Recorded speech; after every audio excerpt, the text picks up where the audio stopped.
Welcome to Not Now in Theaters. My name is Will Turntail, and I'm a writer and film fan from California. This episode is all about Showdown in Little Tokyo. It's a minor cult classic 1991 action movie that feels like a leftover from the 1980s. Starring Dolph Lundgren and Brandon Lee, it's a buddy cop movie that, honestly, packs a lot of strange decisions into a meager 1 hour and 19-minute runtime. Mostly panned on its release, including by the studio, years later many have picked it up as a throwback action not-so-classic that reminds us of everything we loved from older-style action films. So I'm excited to get into this complete popcorn watch with you. Before we start, a reminder that making films is hard and you have to respect that. So any criticisms are meant to be constructive. This review will contain spoilers. I'll do my best to call them out for you before they come up. Okay. Let's get into the movie. Showdown in Little Tokyo, 1991 review. Dolph Lundgren and Brandon Lee buddy cop it.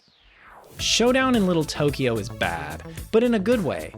Not in a so bad it's good for laughs way, not in a bad but on purpose bad that makes it good way. It's bad in a way that its being bad makes it a nostalgic mashup of all the things that at one time were good. Got it? I hope you're following me here because that's not a formula you can concoct that easily, but this film brings it all together.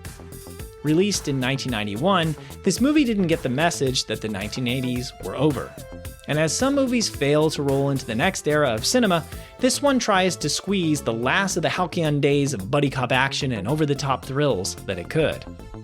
And like a topping on a cake that already has frosting and cookie bits inside, it still adds some potential cultural strangeness to the mix, just to further spice things up. The film marks the American debut of Brandon Lee, who was, yes, Bruce Lee's son, and it teams him up with the hulking mass that is Dolph Lundgren. And the movie was directed by Mark L. Lester, which on paper is a major plus. I love his films The Class of 1984, which is a minor cult classic for sure, about a teacher going revenge crazy on his delinquent students. And then of course there's his time directing Schwarzenegger in Commando, a movie that's like a good bad Rambo film, if you can imagine that, and an excuse for Arnold's one-liners. So Lester strikes me as a guy who likes to make a fun film and isn't afraid of controversy. But while these elements come together now to make material for a throwback classic, they didn't add up in their time. With a budget of $8 million, Showdown in Little Tokyo made it to small Japan but had a poor showing in theaters. The movie hit just a reported $2.3 million. It's worth noting that some of this underperformance could be due to Warner Brothers. They only popped Little Tokyo out to theaters in the United States and select markets, opting to skip it straight to video in many. And reviews were poor, with critics like Vincent Canby of the New York Times calling it violent but spiritless. But I have to disagree with Mr. Canby, though it's not all his fault. Why? And let me explain. This movie survives today as what I would call a minor cult favorite, thanks in full part to its reckless spirit. A spirit you can only see in the now, looking back on a time of more carefree, though admittedly potentially insensitive and problematic filmmaking. So is Showdown in Little Tokyo a video store discount box some of us hold on to incorrectly, or a wonderful throwback to less calculated filmmaking times? Let's find out. Is Showdown in Little Tokyo a good movie? The plot of Showdown in Little Tokyo. Sergeant Chris Kenner is a Los Angeles police officer raised in Japan. He's very fond of Japanese culture and speaks the language. Fittingly, he's assigned to Little Tokyo, a section of Los Angeles.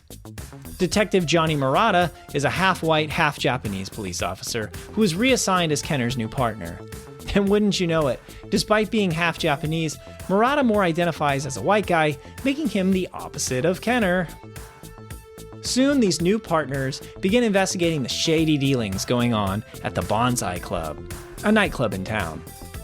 Kenner learns that the nightclub's new owner, Funikai Yoshida, is dealing drugs. But just as important to Kenner is that he recognizes him as a Yakuza, a member of the Japanese mafia. And even further, he's revealed to be the Yakuza who murdered Kenner's family when he was just a child. Complicating matters is Minako Okeya, a beautiful singer at the lounge who has caught both Kenner and Yoshida's attention.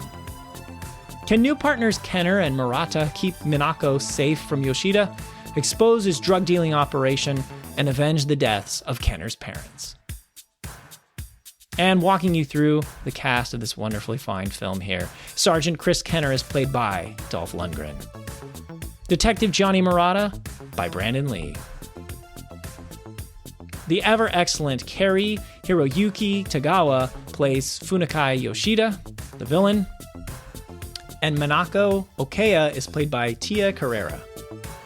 And you can read the rest of the main cast here in the transcript, which includes a lot of names you might recognize from 1980s and 1990s movies for sure. So let's get into what I liked about this movie. First, let's just say, what a cast, which is worth 2 points. While this cast isn't chock full of Academy Award winners, it has some cult genre favorites that you'll enjoy. First, we have to say, rest in peace, Kari Hiroyuki Tagawa, if I pronounce his name correctly, who died in December of 2025, only about 2 months ago at the time of writing. If you don't recognize his name, well, you probably know this fine fellow for his turn as evil sorcerer Shang Tsung just a few years after this film, the original Mortal Kombat from 1995. Here, Tagawa is brilliant and delivers the movie's best performance.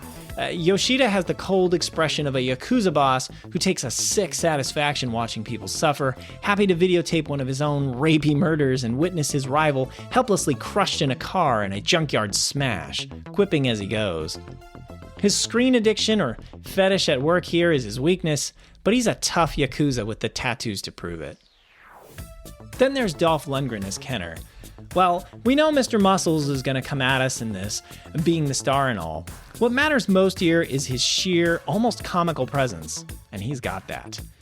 From the moment he shows up, tower-overing these two guys in the boxing ring, which you can see a photo of if you want to click in the transcript, he's a hulking mass whose punches fling no doubt lesser men about. More on this later. But while Lundgren never had the charisma of a Schwarzenegger, he's solid here. When Brandon Lee's Murata gets sarcastic good luck wishes from all of Kenner's former partners down at the police station, Lundgren's cocky, bemused smile works. Brandon Lee's martial arts in the film, from my amateur eye, are clearly well-trained and fun to watch. I don't think his acting is anywhere near where he got to by his last role in The Crow, but he's adequate here as the loudmouth of the buddy cop pair. Tia Carrera plays love interest Minako. Who didn't have a crush on her in the 1990s, right? She'll be forever immortal for us boys of that era as the beautiful and talented Cassandra from Wayne's World, and her good looks are certainly here. Then the cast is rounded out by fun guys like Toshishiro Obato, who is fun simply because he's Master Tatsu in TMNT 1990. And it has genre staple actors like Al Leong, who is pretty much the go-to Asian henchman in seemingly every 1980s movie, including Big Trouble in Little China, Die Hard, Lethal Weapon, and the list goes on. Next, let's discuss how the film features the hallmarks of 1980s action, which is worth 2 points. Director Mark Lester said he was going for a comic book feel in this film, and when it comes to the action, that makes sense. And the movie executes that comic book style with the 1980s hyperbole you want.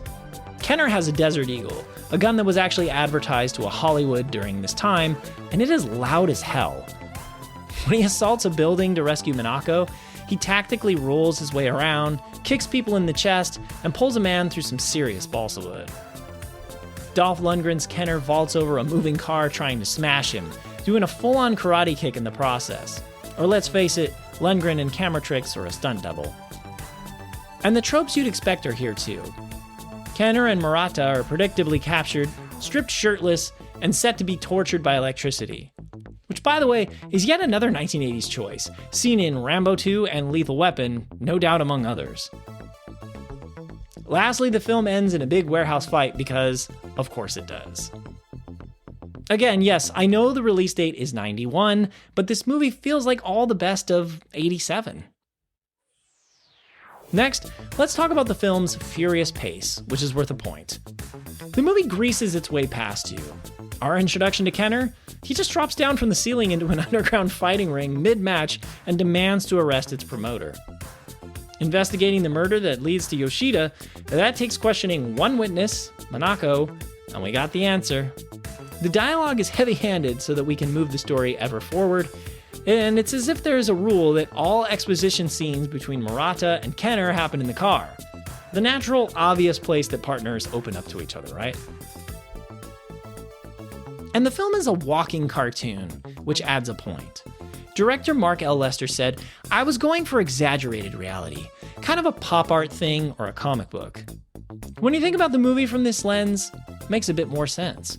Kenner hits people and there's an awful big smack in the sound design, with his opponent sent flying.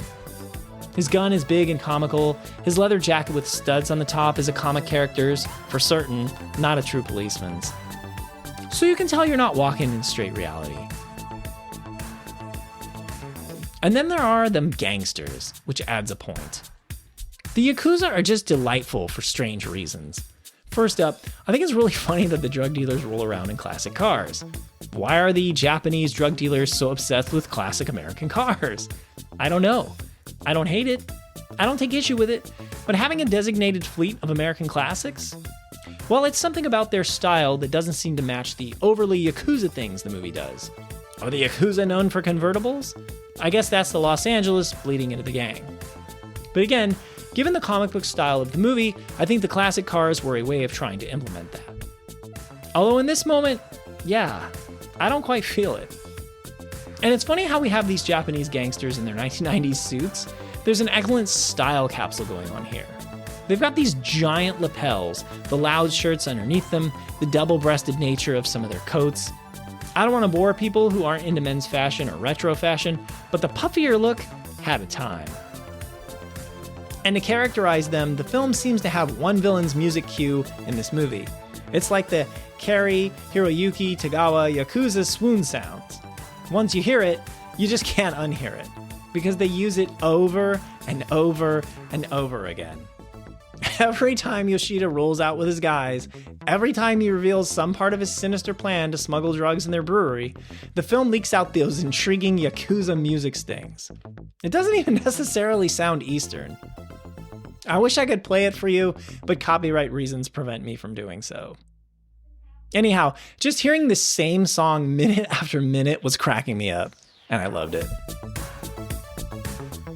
Next, it is that infamous line, which is worth 2 points. And spoiler alerts here, in case you don't want to hear this line and be surprised by it, use the chapter skip if you'd rather. Wow. So before a fight, Brandon Lee's character, Murata, tells Kenner, who again is Dolph Lundgren, quote, "Just in case we get killed, you have the biggest dick I've ever seen on a man." Yeah, he does. He says exactly that, and from nowhere. I don't know what's going on with this line, how to take it, or how it made it into the movie. With the studio recutting the film, I'm flabbergasted that it stayed in, despite how ridiculously short the film is. And the plot thickens here. Maybe just like the member in question. Oh god. According to IMDb's trivia page, the infamous homoerotic line from Brandon Lee's character was originally, "You have the biggest dick I've ever seen on a white man," and was shortened by Warner Brothers during editing to, "You have the biggest dick I've ever seen on a man." I guess removing the, quote, white man clarification takes away some potentially insulting things from the line for sure.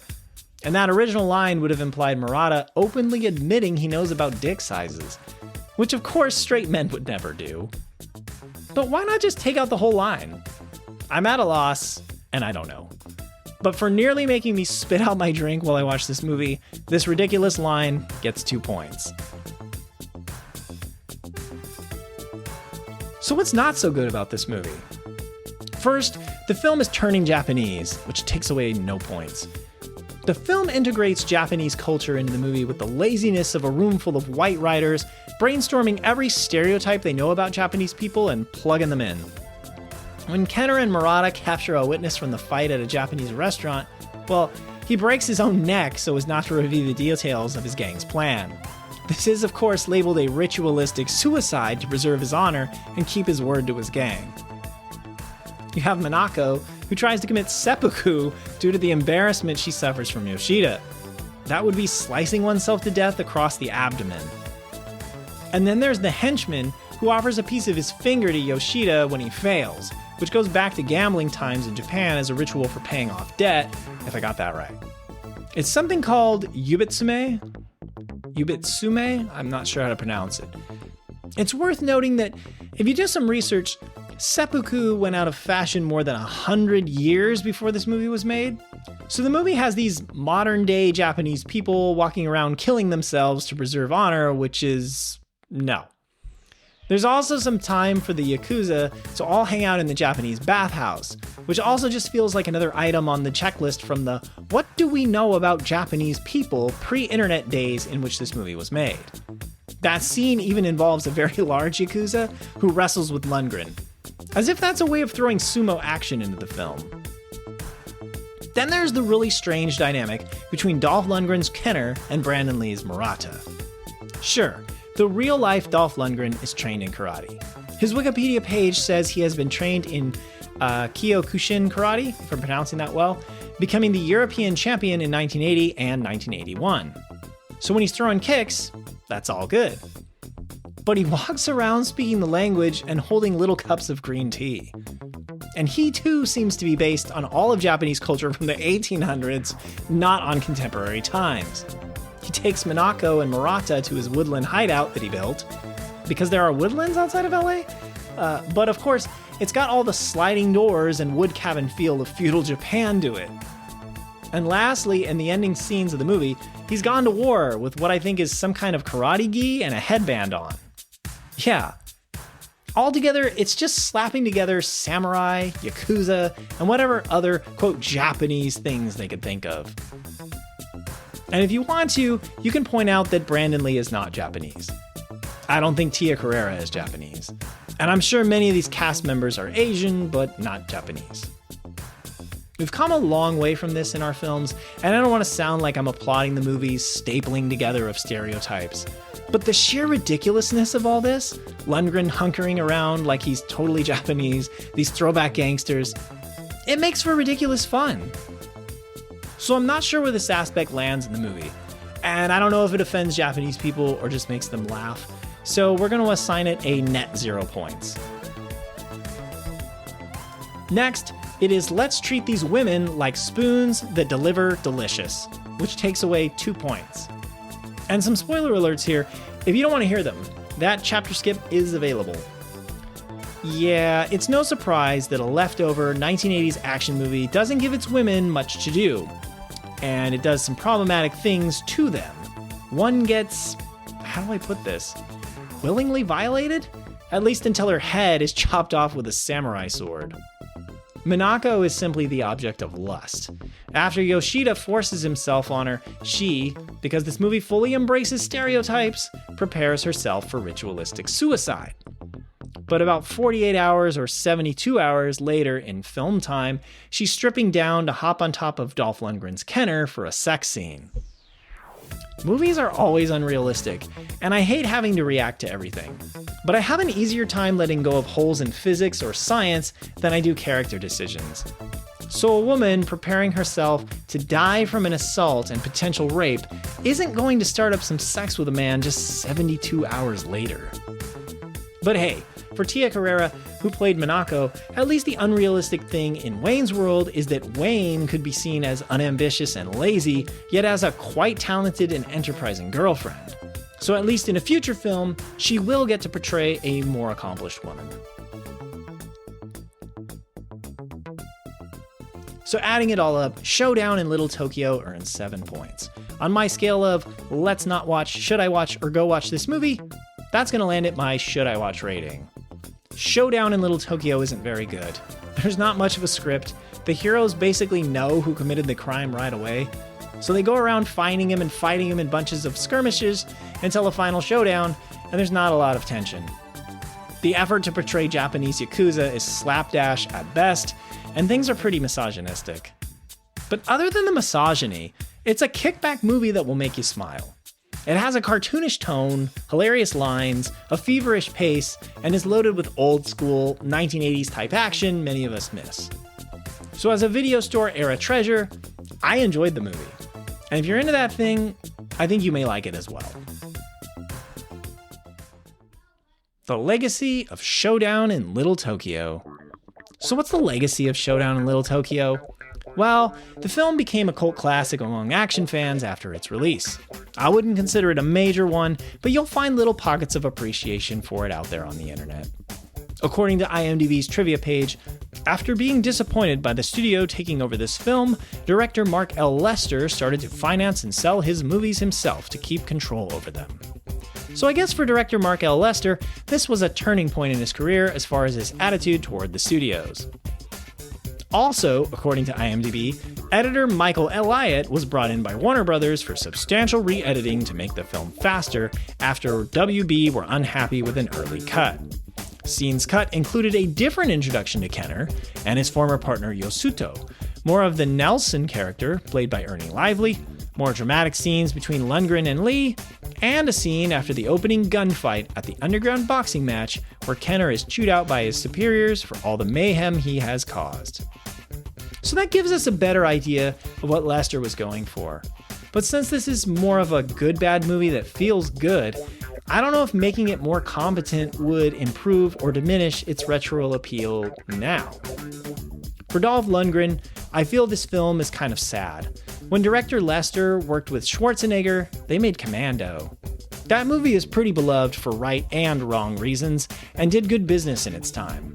Then when it was time for Dolph to work with Lester, well, you get this. It's just nowhere near it in terms of quality or fan appreciation. But that's the story I've always gathered for Dolph Lundgren's career. No, certainly not a bad career. He's been in, I think, more than 80 movies, and I by no means want to make fun of him, especially because I'm sure today he could kick me right in the chest and cripple me. Still, with Lundgren, it's like, whenever he picks something, it just wasn't the right time, no? He's great in Rocky IV as Drago, and that's a pretty well-liked movie in a big franchise. But his turn for Masters of the Universe, or The Punisher, well, that's before big IP property movies and comic book movies did big business. So he was on the right track, at the wrong moment. At least he's got Universal Soldier, Expendables, and other hits though. For Brandon Lee, who played Murata, well, this was again his first American film role. He'd followed up with a starring role in the action film Rapid Fire, a movie I haven't seen just yet, but it is on my watch list. Then, of course, Brandon Lee's final film role came in The Crow, 1994, in which he was tragically killed on set by a prop firearm. Just like his father, he died just as his popularity was at its highest. I, like many, feel we lost a promising action movie star and, no doubt, a beautiful human being. Kari Hiroyuki Tagawa, who played Yoshida, often played a villain. I mentioned Shang Tsung in Mortal Kombat. Well, he also appeared in films like The Last Emperor, License to Kill, American Me, Rising Sun, The Phantom, Pearl Harbor, and Memoirs of a Geisha, among others. Apologies to any actors I didn't highlight here. If you're wondering, Dolph Lundgren's leather jacket in the movie has the kanji logo of his karate style, Kyokushin, written on the left sleeve.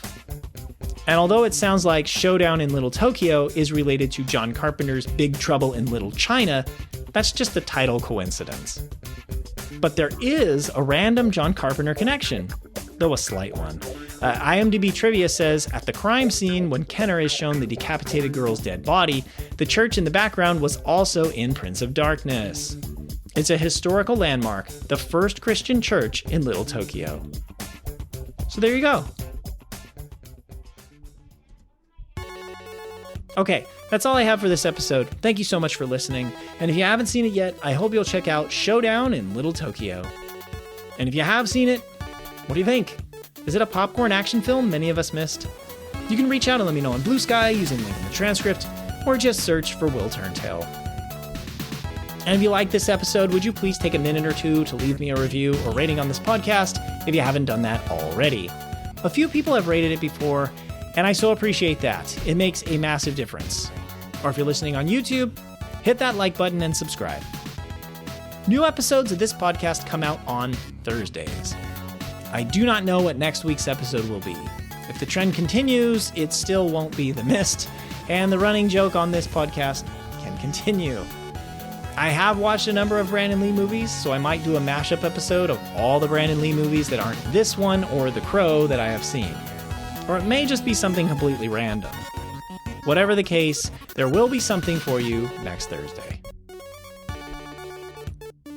This podcast episode is a production copyright of Overegged Media LLC, located in Sacramento, California. Reference photos linked in the transcript are copyrighted by the Internet Movie Database. This review's factual information was gathered through online sources like Wikipedia, IMDb, or interviews. Misrepresentations and errors are possible, but unintentional. Introduction music, Neon Laser Horizon by Kevin MacLeod of Incompetech.com. Licensed under Creative Commons by Attribution 4.0 license. And the exit music and additional music, they're also by Kevin MacLeod of Incompetech.com. Licensed under Creative Commons by Attribution 4.0 license. And the names of those tracks are Voxel Revolution, Newer Wave, and Proto Funk. See you next time.